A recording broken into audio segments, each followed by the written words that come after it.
Television reality ഷോകളിലൂടെ മലയാളികളുടെ മനസ്സിൽ കയറിക്കൂടിയ ആർട്ടിസ്റ്റാണ് GP എന്ന ഗോവിന്ദ് പത്മസൂര്യ. സിനിമാ അഭിനയത്തിലൂടെയാണ് GP ക്യാമറയ്ക്ക് മുന്നിലെത്തിയത്. അടയാളങ്ങൾ, daddy cool, IG, college days അങ്ങനെ വേറിട്ട കഥാപാത്രങ്ങൾ GP ചെയ്തു.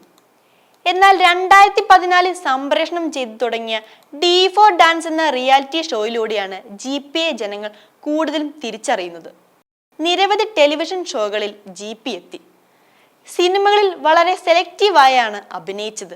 വില്ലനായും നായകനായും സഹതാരമായും എല്ലാം അഭിനയിച്ചു.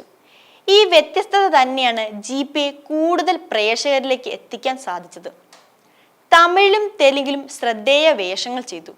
ഈ വേറിട്ട കരിയറിനെ കുറിച്ച് ഗോവിന്ദ് പത്മസൂര്യ പറഞ്ഞതിങ്ങനെ: എനിക്ക് ചാലഞ്ചസ് ഇഷ്ടമാണ്. അതുകൊണ്ടാണ് D4 ഡാൻസ് സീസൺ 3 ചെയ്യാതെ അടിമോനെ ബസർ എന്ന കിസ് ഷോ ചെയ്തത്.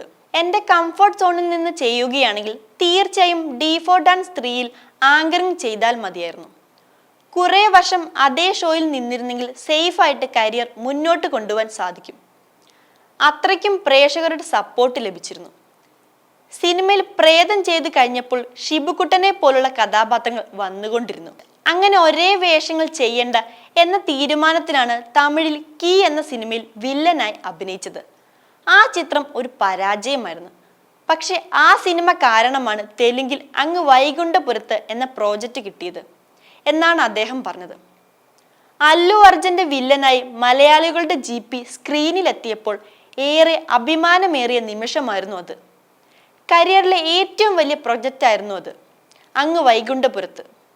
ആ ചിത്രത്തിനു ശേഷം തെലുങ്കിൽ നിന്ന് സ്വപ്നതുല്യമായ 2 അവസരങ്ങൾ വന്നിരുന്നു. ആ സമയത്താണ് ലോക്ക്ഡൗൺ വരുന്നത്. അതോടെ ഞാൻ വീട്ടിലായി. എനിക്ക് വേണമെങ്കിൽ ഒരു ഡിപ്രഷൻ സ്റ്റേജിലേക്ക് പോകാമായിരുന്നു. പക്ഷെ ഞാൻ ഉടനെ യൂട്യൂബ് ചാനൽ തുടങ്ങി, വ്ളോഗ് ചെയ്തു. പലരും ചോദിച്ചു, ഇത്രയും വലിയ സിനിമയ്ക്ക് ശേഷം വ്ളോഗ് ചെയ്തുകൊണ്ടിരിക്കുന്നത് എങ്ങനെയെന്ന്. എന്നെ സംബന്ധിച്ച് ഒന്ന് കിട്ടിയില്ലെങ്കിൽ അടുത്തത് എന്നാണ്. വ്ളോഗ് ചെയ്ത് തുടങ്ങിയപ്പോൾ പിന്നെ തിരക്കായി. ലോക്ക്ഡൗൺ സമയം കടന്നു പോയതുപോലും അറിഞ്ഞില്ല. GP കൂട്ടിച്ചേർത്തു. അല്ലു അർജുന്റെ വില്ലനായി ഒരു മലയാളി നടൻ എത്തിയപ്പോൾ വലിയ ആവേശമായിരുന്നു എല്ലാവർക്കും.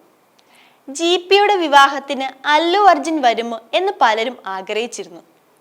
അദ്ദേഹവുമായി അടുത്ത ബന്ധമൊന്നുമില്ല. മെസ്സേജുകൾക്ക് മറുപടി നൽകാറുണ്ട്. എൻ്റെ വിവാഹത്തിന് ക്ഷണിച്ചിരുന്നു, എന്നാൽ അദ്ദേഹം വരില്ലെന്ന് നേരത്തെ അറിയിച്ചു. അല്ലു അർജുൻ പൊതുവെ കേരളത്തിൽ വരുന്നത് കുറവാണ്. സിനിമയുടെ പ്രമോഷൻസിന് വേണ്ടിയാണ് കൂടുതലും വരാറുള്ളത്. അദ്ദേഹത്തിന്റെ അവസാനം പുറത്തിറങ്ങിയ പുഷ്പ 2021 അതിനാൽ കേരളത്തിലേക്കുള്ള വരവ് ആ സമയത്ത് ബുദ്ധിമുട്ടാവുമെന്നും പറഞ്ഞിരുന്നു.